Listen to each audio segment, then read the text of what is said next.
answer it directly, let me say that when I do something like this, or something like Inglourious Basterds, or whatever, Pulp Fiction, and I'm sitting in a movie theater, and we're watching it, and hopefully the audience is liking it, and they're laughing, and they're doing this or doing that, and it's, you know, it's all really exciting, very, very exciting.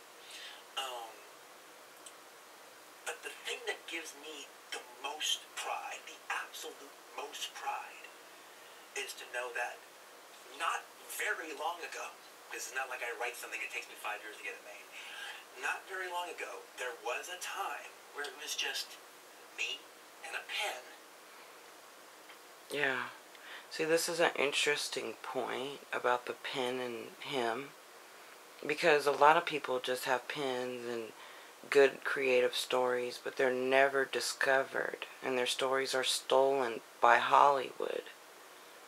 And he's making the point that he started off all he needed was a pen and paper, and now look how far he's gotten. But that doesn't just happen to anyone, and you can count and look at the statistics in Hollywood and see that the black directors have a little bit of more of a struggle. It's just not about the pen and paper. You have to have more than that, okay? You have to have the resources, the funding, you have to have the connections.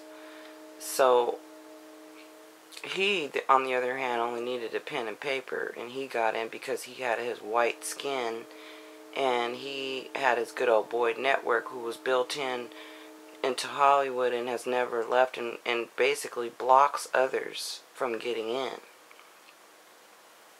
And a piece of paper. It started out with a pen and a piece of paper.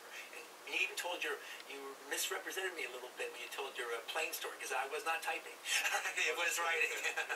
But the thing about it is, the fact that this starts out as a blank piece of paper, and I fill up 170 pages, and then now it's this finished movie that's playing in theaters and everyone's responding to it.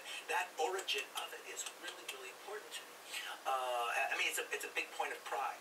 I would actually say it's 60% of it, if not maybe even a little more.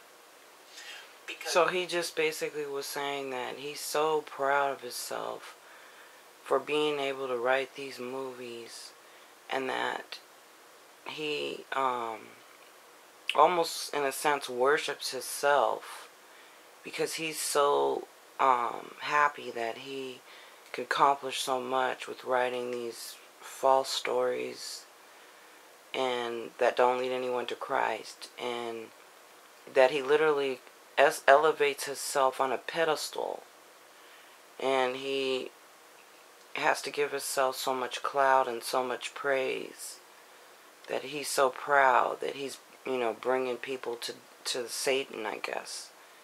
And that's one of the main 60% of the reason why he does what he does. As if I do it on the page, I can do it on the set, and I can do it in the editing room. It's all about the page, all about the page. If I do it there, that's the big battle. That's Stalingrad. Everything else will fall into place if I can do it here. What's the best line you've ever written? Or dialogue?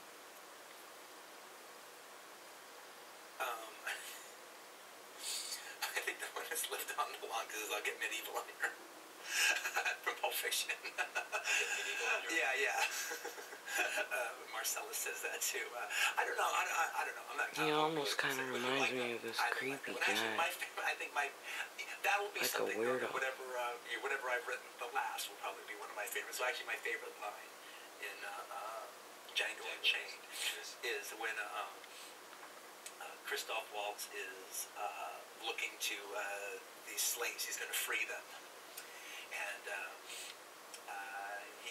so he frees them, tells them their options, and then he goes, oh, and by the way, in case there's any astronomy aficionados amongst you, the North Star is that one. And that's his way of making fun of the slaves, and how none of them could learn astronomy or were allowed to. And that's when you get a little tricky, when you have white men making racism movies that, tell the story of the African American plight they get a little bit fun with it. And by him, you know, having that line of him telling them to go to the North Star or whatever, that's like saying, you know, you're on your way to heaven, you know, get out of here, whatever. But it goes a little deeper than that. Because I'm going to have a question as to why the black man couldn't get the good line, okay? When the movie was centered about a slave, but the slave couldn't have the best line. No, the slave master did.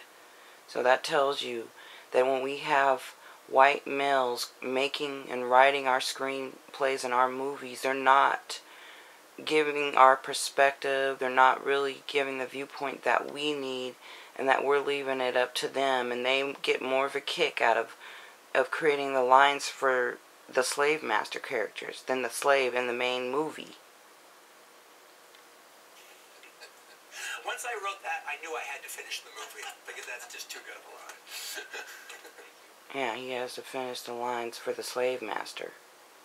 So what really motivated him was not the slave's struggle.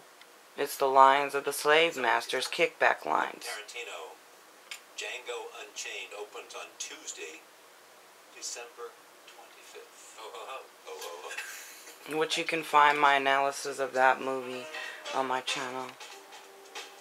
Thank you very much for tuning in. This is Information You Need. Information you and need, all one word, on YouTube and on Twitter. Info you need, N and then O, info and then you need. It doesn't actually spell the whole word out. It's kind of a shorter version because I couldn't spell it all out on Twitter. Thank you very much. Bye.